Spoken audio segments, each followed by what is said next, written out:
Dengan ucapan Bismillahirrahmanirrahim. Assalamualaikum warahmatullahi wabarakatuh. Puji syukur atas kehadirat Allah Subhanahu wa taala. Salawat serta salam senantiasa tercurah kepada baginda Rasulullah sallallahu alaihi wasallam.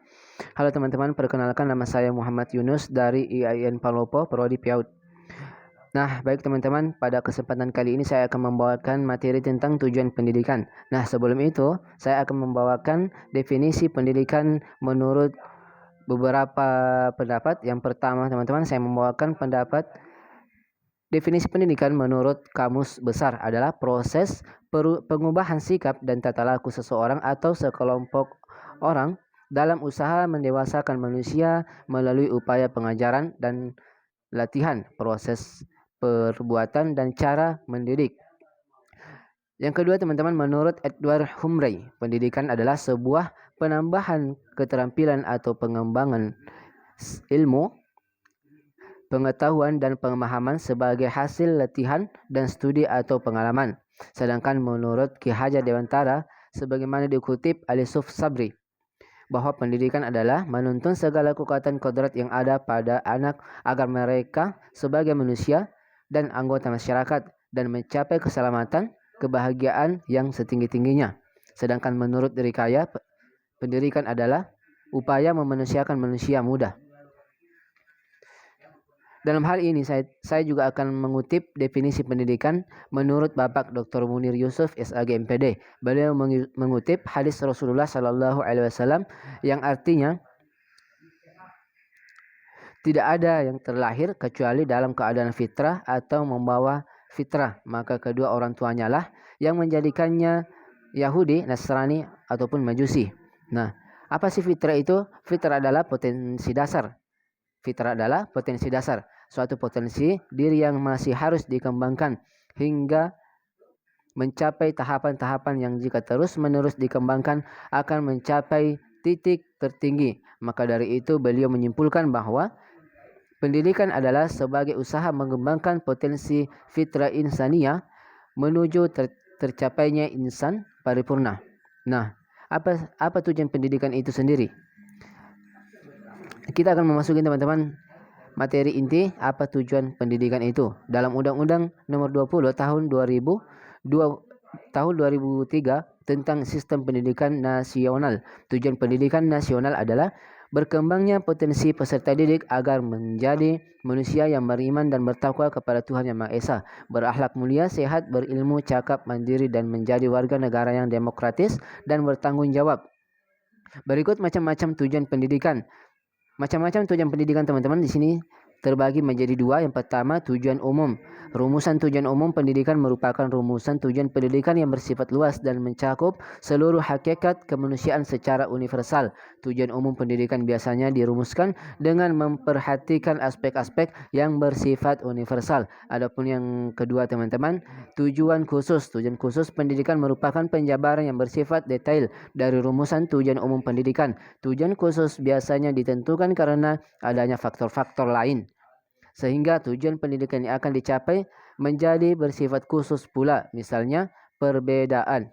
Misalnya di sini ada perbedaan lingkungan sosial masyarakat, perbedaan institusi, lembaga pendidikan, atau bahkan perbedaan adat istiadat yang bersifat lokal. Dalam hubungannya dengan hierarki tujuan pendidikan nasional di Indonesia, maka tujuan pendidikan dapat dirumuskan atau dapat diurutkan sebagai berikut secara hierarkis. Yang pertama di sini tujuan nasional. Menurut Hasbullah, tujuan nasional mencakup rumusan kualifikasi umum yang diharapkan dimiliki oleh setiap warga negara setelah mengikuti dan menyelesaikan program pendidikan nasional tertentu. Rumusan tujuan pendidikan nasional umumnya dirumuskan dan ditetapkan dalam suatu undang-undang yang sekarang dikenal dengan Undang-Undang Nomor 20 Tahun 2003, Sistem Pendidikan Nasional. Yang kedua, tujuan institusional merupakan penjabaran dari tujuan pendidikan nasional pada tingkat institusi lembaga. Oleh karena itu, rumusan tujuan institusional menyesuaikan dengan karakteristik tujuan lembaga di mana pendidikan itu berlangsung. Nah, yang ketiga, tujuan kurikuler adalah penjabaran dari tujuan institusional yang berisi tentang muatan-muatan nasional yang akan dicapai setelah suatu program pengajaran selesai dilaksanakan dalam suatu bidang atau mata pelajaran tertentu. Poin keempat, tujuan instruksional merupakan tujuan yang harus dicapai setiap proses pembelajaran selesai dilaksanakan. Tren pembelajaran terkini menghendaki agar setiap siswa, setiap suatu sesi pembelajaran selesai, maka mereka mencapai suatu kompetensi yang bersifat kontekstual. Dengan demikian, tujuan instruksional lebih bersifat operasional, dapat diukur dan dinilai secara otentik. Sebagai tambahan teman-teman, saya juga mengutip tujuan pendidikan menurut MPRS nomor 2 tahun 1960. Tujuan pendidikan adalah membentuk manusia yang berjiwa Pancasila sejati berdasarkan ketentuan-ketentuan yang dikehendaki oleh pembukaan Undang-Undang 1945 dan isi Undang-Undang 1945.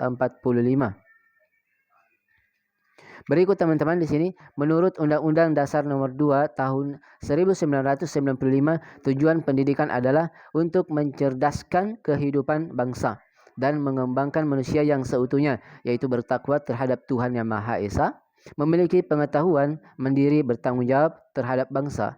Jadi, dapat dikatakan atau diuraikan bahwa tujuan pendidikan secara umum adalah untuk mencerdaskan dan mengembangkan potensi di dalam diri para peserta didik untuk lebih kreatif dan demokratis. Nah, harapan saya teman-teman, insya Allah kita sebagai calon tenaga pendidik harus bisa melakukan STAR, STAR, yaitu S, support, mendukung program pemerintah yang baik dalam pendidikan, T, teach, mengajar dengan baik dan benar, A, aware, selalu sadar dan peka terhadap isu yang ada, dan R, responsible, tanggung jawab atau STAR. Sekian teman-teman video singkat dari saya tentang tujuan pendidikan, dan kepada Bapak Dr. Munir Yusuf SAG MPD selaku dosen pembimbing ilmu pendidikan, kami mengucapkan banyak terima kasih atas tugas yang diberikan. Lebih dan